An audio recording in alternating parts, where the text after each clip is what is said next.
Good evening and welcome, baseball fans, here in White River Junction, Vermont. It's time for a game between the Upper Valley Nighthawks and the Sanford Mainers, fresh off victory in pursuit of the Governor's Cup. The Nighthawks looking to keep a four-game winning streak going against their opponents from Maine, who have gotten the better of them, especially last time when the Nighthawks were nearly no-hit.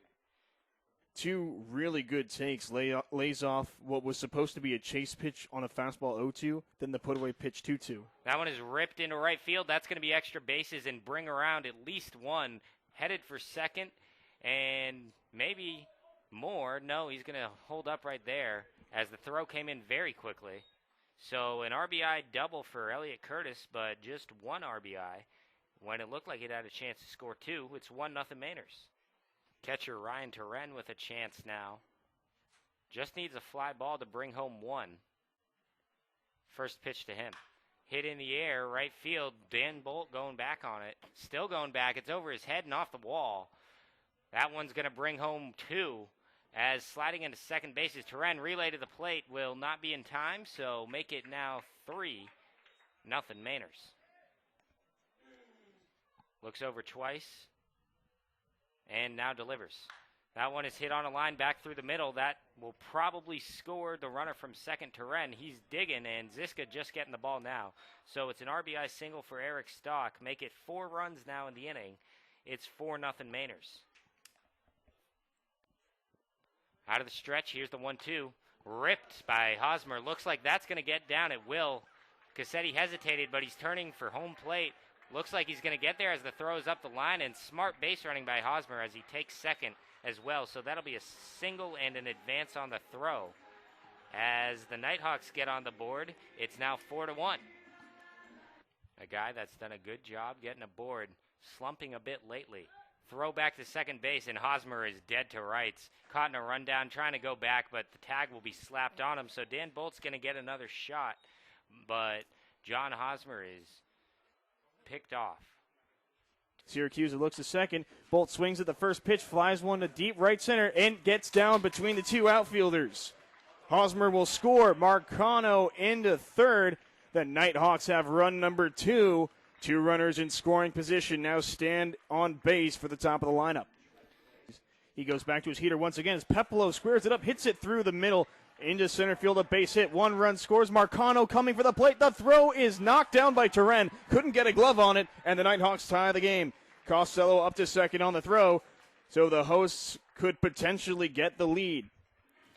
We'll see how Pepolo approaches Ziska. His 3-1 offering a slider. Line to right, how he slides, but he can't make the catch. Costello will score.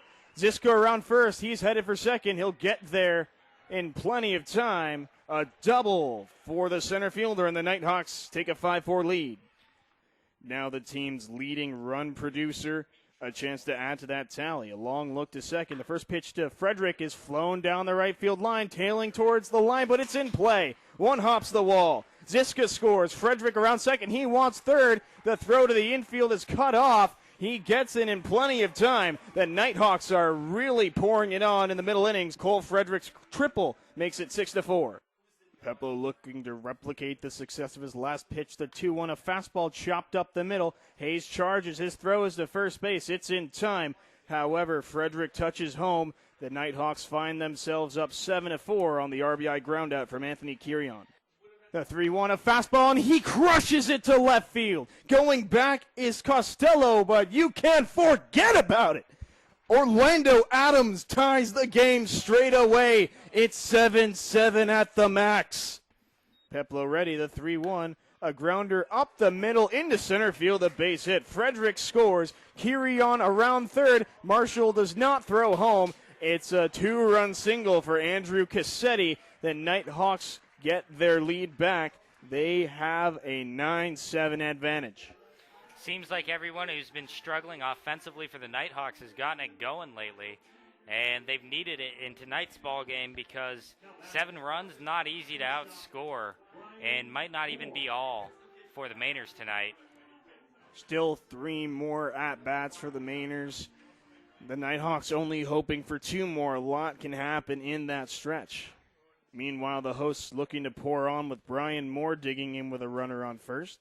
Peplo remains in the stretch as Moore drops to a knee as he flails at a lively Peplo fastball. Moore's trying to hit something in the air, and if he does connect there, that will be in the air. Not sure how hard he can hit it that far above the strike zone, but good job blowing it by him. Moore setting up in the back of the box. He rips one to left. Going back is Tate, but it's over his head off the wall. Cassetti around third. He's being sent home. The throw to the plate is not in time. Brian Turren incensed with the call at home plate, and I don't blame him. But as it stands, Brian Moore, a key two-bagger. The Nighthawks up 3 in the 6th, 10-7. It's 10-7 after 3 runs in the 6th. Peplo looking to keep the damage at that. Marcano loops one into center field. That gets down ahead of Shane Marshall. Moore around third. He'll score as the throw is not in time. Marcano, an RBI knock, his first of the game, 11-7 Nighthawks. Here's the 0-1.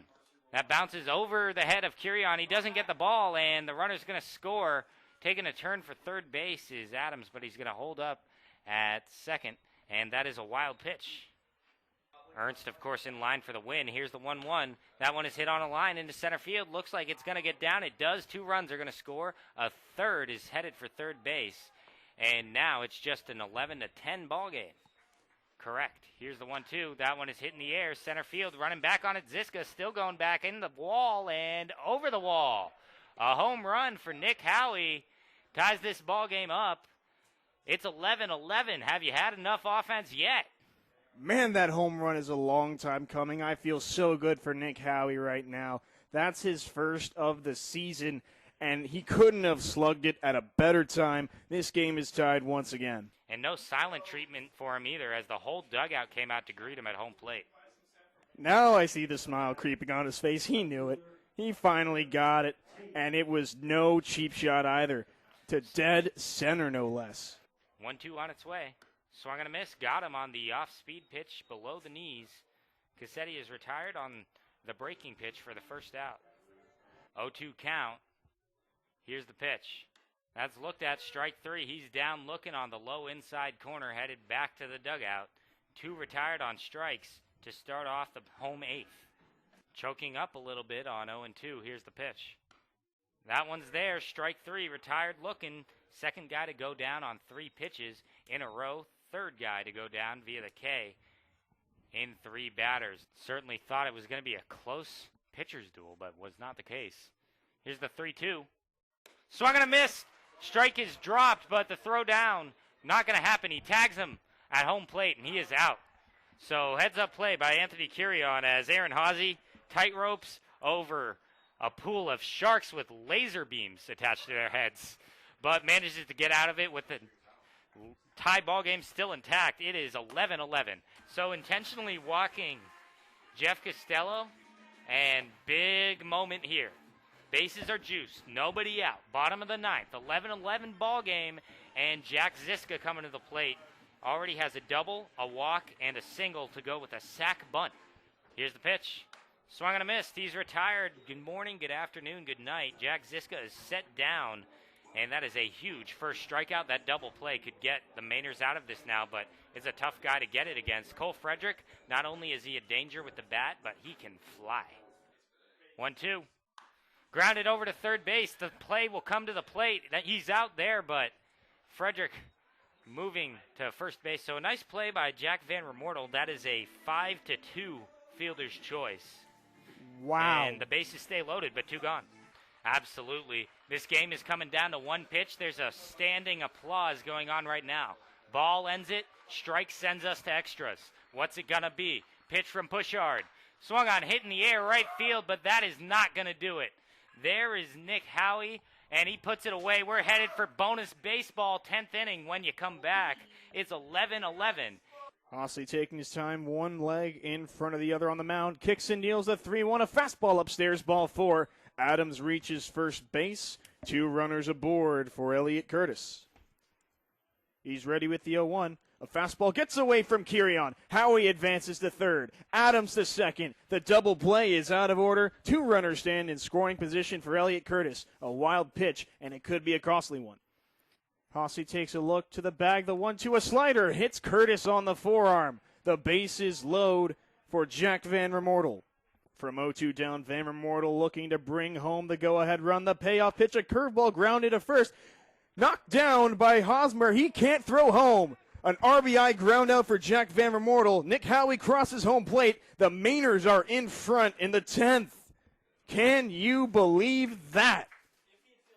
He started this inning there as that one is looked at. Strike 3, fastball at the knees. Cassetti not pleased, but will head back to the dugout. It falls to Brian Moore. Here's the pitch. Swung and a miss. Blew it by him. The fastball gets strikeout number 2 in a row. And the last out, well, it's going to come down to Greg Hardison. 3-2. Looked at just outside for ball 4. Greg Hardison heads down to first. Make it first and second. David Marcano is going to get a shot. 0-2. Swung and a miss. Strike 3. The Sanford Mainers take it in extras. 12-11 over the Nighthawks in a game that was back and forth. And just a great pitching performance by Matthew Pushard to close it down. He will come away with the win.